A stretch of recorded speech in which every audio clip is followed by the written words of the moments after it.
The bus squealed to a stop outside the cemetery, and I could feel the judgmental stares before I even stepped off. My stepmother, Victoria, and her two daughters, dressed in designer black, watched with barely concealed smirks as I walked toward them in my simple dress. Public transportation to your own father's funeral. Victoria's eldest, Sophia, whispered loud enough for everyone to hear. How appropriate. I said nothing, clutching my small purse, the same one Dad had given me on my 16th birthday, the day he first let me help restore his 1967 Ferrari 275 GTB/4. They didn't know about those Sunday afternoons in the garage, just father and daughter, surrounded by the sweet smell of leather and motor oil. The funeral was exactly what Dad would have hated. All show, no substance. Victoria had arranged for automotive journalists to attend, eager to speculate about the future of the Sullivan Classic Car Collection, one of the most valuable private collections in the world. They snapped photos of the grieving widow, her perfectly mascara-streaked face turned just so toward the cameras. Such a tragedy, Victoria performed for the reporters. James was so protective of his precious cars. Only he truly understood them.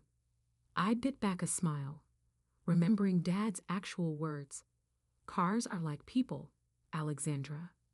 The fancy ones usually have the most problems. It's the ones that look modest but run true that you want to keep. After the service, Victoria announced a reception at the main house. Really just an excuse to parade journalists through the outer garage, where Dad kept his public collection. The real treasures were elsewhere, in a location only Dad and I knew about. You can catch the next bus, Sophia called out as they climbed into their Mercedes.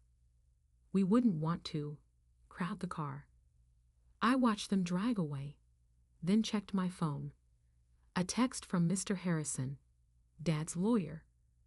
Ready when you are. The real reading of the will wouldn't happen at the house. Dad had been very specific about that. 2 hours later, I sat in Mr. Harrison's office, listening to Victoria rant about the preliminary will reading that had left her only the house and a modest stipend. This is ridiculous, she fumed. Where's the rest? The cars alone are worth nearly $100 million. Mrs. Sullivan. Mr. Harrison adjusted his glasses. Your late husband left very specific instructions. The full will reading must take place at a particular location. What location? He handed Victoria an address. I watched her face shift from confusion to recognition to fury. The old airfield? That abandoned property he bought years ago. Why? Because I spoke for the first time that day. That's where the real collection is. The private airfield sat 30 miles outside the city, a massive property Dad had purchased through a shell company 15 years ago. As our convoy of cars, and my bus, approached the gate, I could feel the tension mounting. This is absurd, Victoria's younger daughter, Madison, complained. There's nothing out here but old hangars. The security guard checked our IDs, then pressed a button. Slowly, the massive doors of the main hangar began to open. The collective gasp was audible. Inside, stretching into the shadows, sat the true Sullivan collection. Not the 40 cars everyone knew about, but nearly 100 of the rarest, most valuable automobiles ever made. Each one pristine, each one with a story only Dad and I knew. Impossible, Victoria whispered. We never knew about these. That was the point, Mr. Harrison said, opening his briefcase. Now, shall we proceed with the real will reading? We gathered in what Dad had called the war room, a luxurious office overlooking the collection. The walls were covered with automotive art and photographs, including, I noticed with satisfaction, several of me and Dad working on various restorations. What are those? Madison pointed accusingly at the photos. When were these taken? Every Sunday, I replied quietly. For the past 15 years. Mr. Harrison cleared his throat and began to read. I, James Sullivan, being of sound mind, declare this to be my last will and testament. To my wife, Victoria, I leave our residence and an annual stipend of $250,000, as previously stated. To my stepdaughters, Sophia and Madison, I leave trust funds of $1 million each. Victoria started to smile, clearly thinking this was just the beginning. Then Mr. Harrison continued. And to my daughter Alexandra, who shared not just my passion, but my understanding that true value lies beneath the surface, I leave my entire automotive collection, both public and private, along with all associated properties, including this facility. The room erupted. This is a joke, Sophia screeched. She doesn't know anything about cars. Actually, Mr. Harrison picked up another document. Alexander has been the licensed curator of this collection for the past 5 years. Every restoration, every acquisition has been jointly managed by her and James. That's impossible. Victoria stood up. She takes the bus. Because I choose to, I finally spoke up. Dad taught me that flashiness is for people who have something to prove. Real value is in knowledge, in the work itself. Mr. Harrison nodded. The private collection alone is valued at approximately $89 million. Combined with the public collection and properties, the total inheritance is. I know what it's worth. I cut him off, standing up. I helped build it. Walking to the wall of photographs, I touched one in particular, Dad and me, covered in grease, grinning next to a just completed Ferrari restoration. Every Sunday, I turned to my step-family. While you were at brunches and spa days, Dad and I were here. Learning, working, building. He taught me everything, not just about cars, but about life. I pressed a button, and the lights came up fully, illuminating the vast collection in all its glory. See that Bugatti Type 57 SC Atlantic. We spent 2 years restoring it. The Mercedes-Benz 300 SL Gullwing? I found it in a barn in Germany. The McLaren F1. I handled the acquisition negotiations myself. Victoria had sunk back into her chair, her perfect facade crumbling. But you take the bus, Madison repeated weakly. I smiled, walking to a covered car in the corner. Pulling off the sheet revealed a pristine 1962 Ferrari 250 GTO, one of only 36 ever made. Dad always said, drive something precious, and you'll always be worried about it. Drive something practical, and you're free to focus on what matters. Mr. Harrison cleared his throat again. There's more to the will. Additionally, Mr. Harrison continued reading, to ensure the collection's legacy, I have established the Sullivan Automotive Museum Foundation, with Alexandra as executive director. The foundation will receive an endowment of $50 million for operations and future acquisitions. Victoria's perfectly manicured nails dug into the leather armrests. A museum? She's going to turn this into a museum. Actually, I pressed another button, revealing architectural plans on the wall screens. Dad and I have been working on this for 3 years. The new facility opens next month. The plans show a stunning modern museum complex built around the historic hangars, private restoration workshops, educational facilities, and a world-class automotive research center. Impossible. Safia shook her head. The permits alone were approved last year, Mr. Harrison confirmed. The foundation has already hired staff, including some of the world's top automotive historians and restoration experts. I walked to Dad's desk and opened a drawer, pulling out a leather-bound journal. Every car here has a story. Dad documented everything, not just the technical details, but the human stories behind each vehicle. The press will be all over this, Madison said, suddenly realizing the implications. The hidden collection, the secret museum. Yes, I agreed. They will.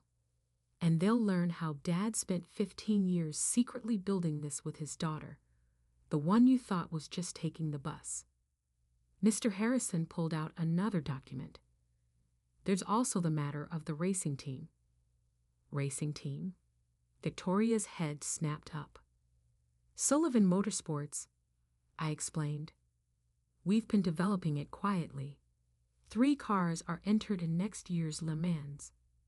The weight of what they'd missed, what had been happening right under their noses, finally seemed to hit them. All those Sundays, Victoria whispered, when James said he was working on his hobby. He was teaching me everything he knew.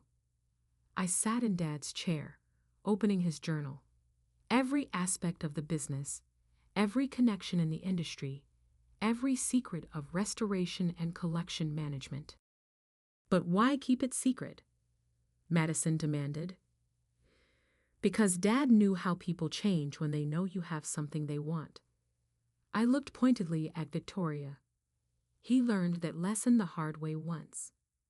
Victoria flinched, knowing exactly what I meant. She'd been Dad's secretary when they met, quickly moving in after my mother's death. The prenup she signed hadn't bothered her. She'd assumed she knew all about his assets. The museum opening gala, Mr. Harrison announced, is scheduled for next month. The guest list includes some of the most prominent names in automotive history. We won't be invited, I assume, Safia said bitterly. Actually, you will. I pulled out elegant invitations. Dad insisted. He said everyone should see the whole family there, including me arriving with my bus pass. You can't be serious, Madison scoffed. You're worth hundreds of millions now. You can't keep taking the bus. I stood and walked to the Ferrari 250 GTO, running my hand along its perfect curves.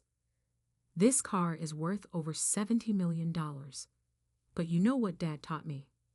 The moment you let wealth change who you are, you've lost something more valuable than money. I pressed a button, and the hangar doors began opening one by one, revealing the full scope of the collection. The afternoon sun painted each car in golden light. Aston Martins, Lamborghinis, pristine vintage Porsches, and dozens of other automotive treasures. This isn't just a collection, I said quietly. It's Dad's legacy. His real legacy, not the one you thought you knew about. Victoria stood suddenly. The house. You said I get to keep the house. Yes, I confirmed, along with everything in it, except, I smiled, the garage. The public collection is being moved here next week. The museum needs to tell the complete story. You can't, she began, but Mr. Harrison interrupted. Actually, she can. The garage and its contents were specifically excluded from the house bequest. I picked up my simple purse, the one that had drawn so many sneers. Inside was a single key Dad had given me years ago. Would anyone like a tour? I offered. I can explain the stories behind each car, or you can leave now and read about it in next month's automotive magazines. Safia and Madison turned to go, but Victoria hesitated. James spend every Sunday here? She asked softly. Yes, the happiest days of his life, he said. With you, with the daughter who shared his passion, not his bank account. She nodded slowly, understanding finally crossing her face. The bus, it was never about not affording a car, was it? Dad always said, anyone can buy a fancy car, but building something meaningful, that takes time, knowledge, and patience. As they left, I sat in Dad's chair again, opening his journal to the last entry, written just weeks before his death. Alexandra understands what matters, not the cars themselves, but what they represent: history, craftsmanship, the stories of human achievement. She'll build something greater than a collection. She'll build a legacy. The museum opening was covered by every major automotive publication worldwide. The secret Sullivan collection revealed dominated headlines, while industry insiders buzzed about the mysterious daughter who had inherited one of the world's most valuable car collections. I arrived by bus, of course. The media went wild. Photographs of me stepping off public transportation in an elegant black dress splashed across social media. Billionaire Harris takes the bus to her own gala became an instant viral sensation. Victoria and her daughters arrived in their Mercedes, only to find themselves overshadowed by the arrival of automotive legends, racing champions, design chiefs from Ferrari and Porsche, collectors whose names carried more weight than mere money could buy. Miss Sullivan, a reporter called out as I walked the red carpet, "Is it true you personally restored some of these vehicles?" Before I could answer, a deep voice responded, "She did more than restore them. She saved them." Enzo Ferrari's grandson stepped forward, smiling warmly. The 1962 250 GTO she found in Argentina. We thought it was lost forever. Alexandra not only located it, but managed the entire restoration process. Her father taught her well. Victoria's face tightened as she watched the interaction.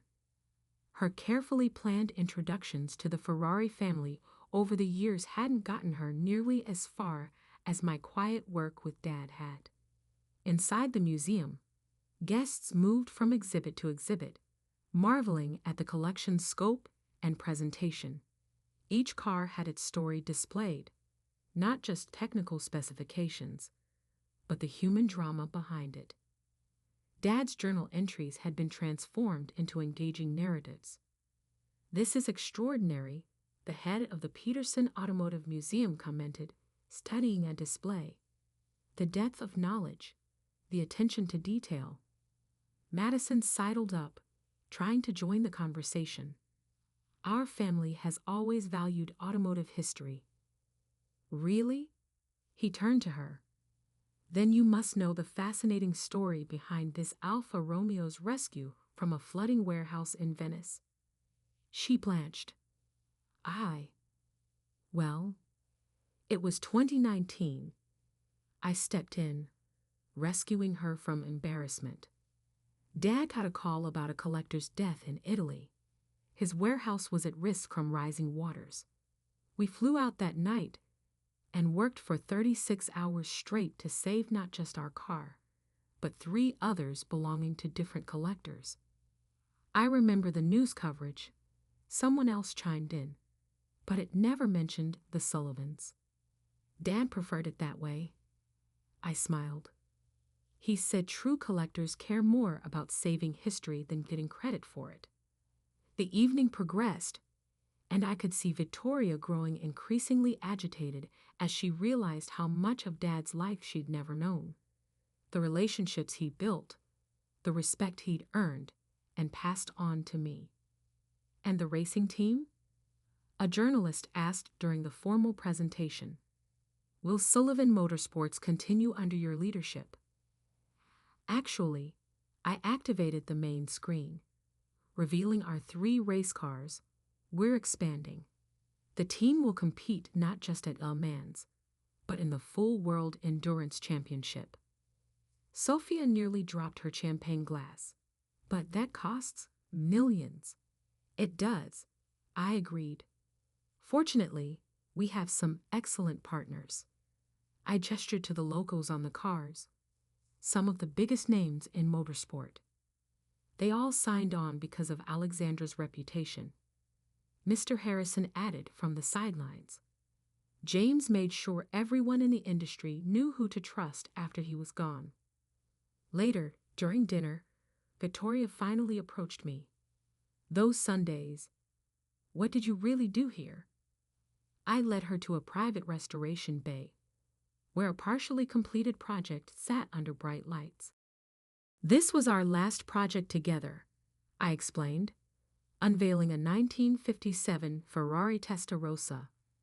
Dad bought it as a wreck. Most people thought it was beyond saving.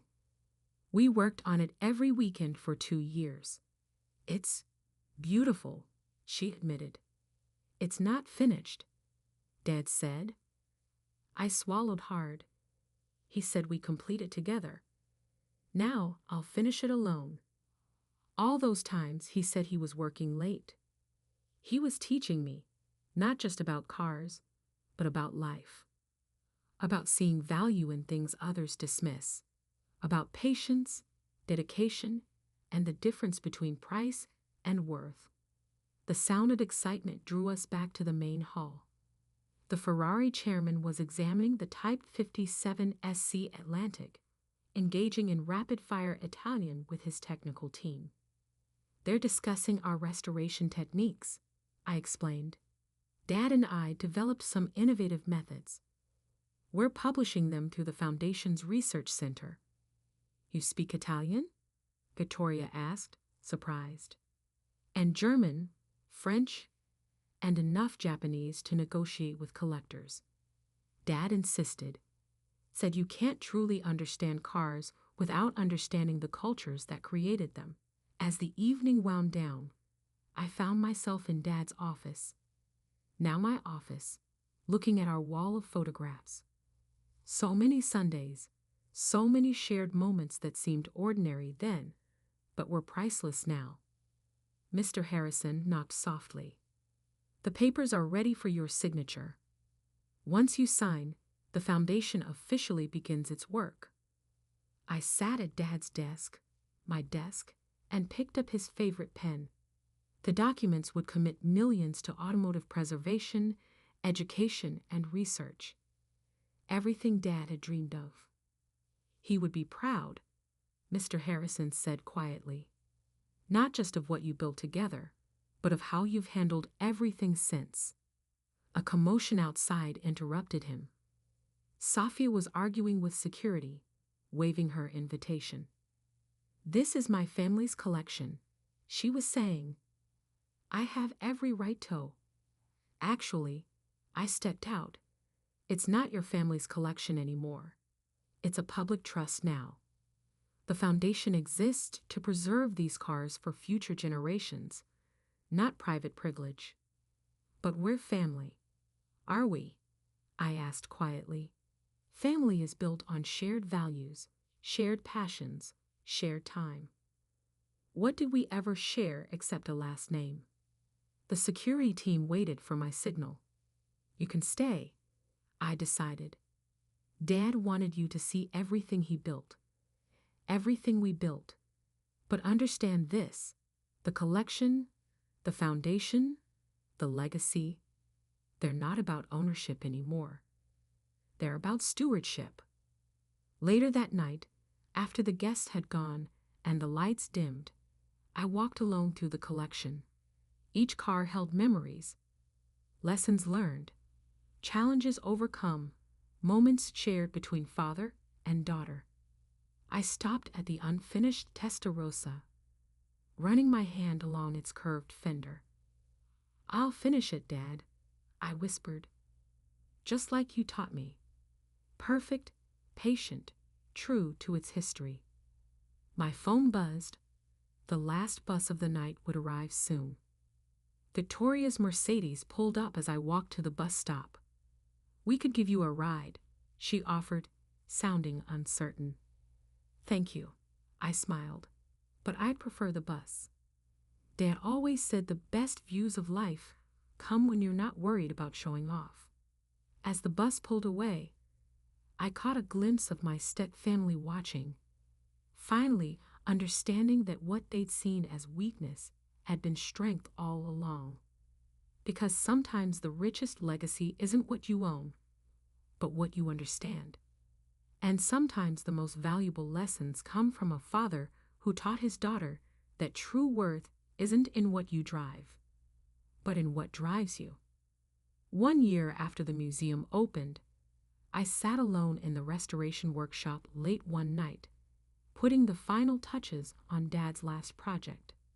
The 1957 Ferrari Testarossa gleamed under the lights, every curve perfect, every detail exact, just as he would have wanted. Automotive Weekly had just named the Sullivan Automotive Museum the world's premier car collection. Our racing team had taken second place at Le Mans. But this, completing Dad's final project, meant more than any accolade. A soft knock interrupted my work. Victoria stood in the doorway, looking uncertain. The security team said I might find you here, she said. Still working this late? Some things can't be rushed, I replied, wiping my hands on a shop rag. Dad taught me that. She approached slowly, taking in the restored Ferrari. James spent 3 years looking for this car. 4, actually. He wanted it to be our masterpiece. I touched the hood gently. The unveiling is tomorrow. I know. I saw the invitation. The museum had announced a special event, the completion of James Sullivan's final restoration project. Collectors and journalists from around the world would attend. You're welcome to come, I said. Dad would have wanted that. Would he? She looked at the wall of photographs. I never really knew him, did I? You knew the man he showed the world. I knew the man who could spend 12 hours straight adjusting a carburetor to get it just right. Victoria picked up Dad's old work jacket, still hanging on its hook. Sophia and Madison are selling their trust fund cars. They said they finally realized they don't understand them enough to keep them. Good. They'll go to people who appreciate them. And me?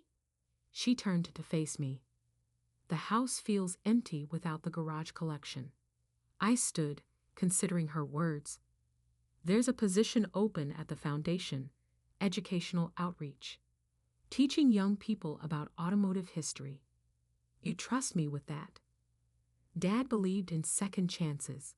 He also believed it's never too late to learn what matters. The next day, the Testarossas unveiling drew hundreds. But before the public ceremony, I took one last private moment with the car. We did it, Dad, I whispered, touching the steering wheel. Just like you taught me. Victoria found me there.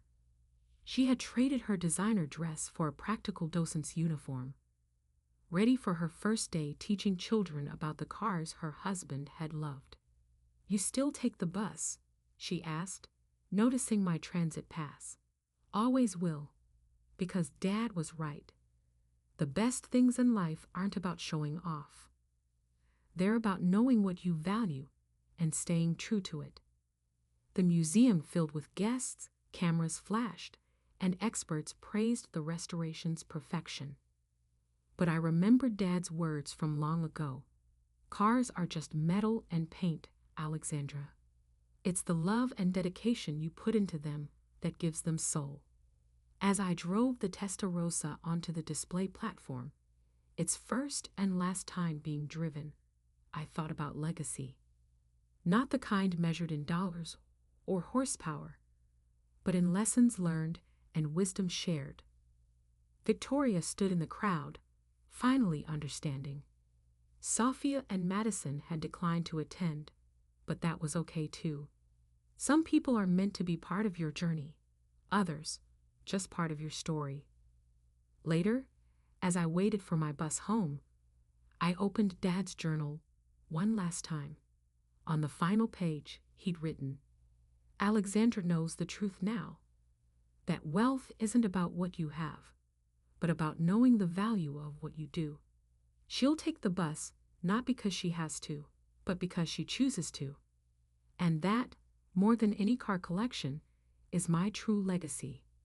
Because sometimes the richest inheritance isn't what you own, but who you become. And sometimes the most valuable lessons come from a father who taught his daughter that true luxury isn't about showing what you have, but sharing what you know."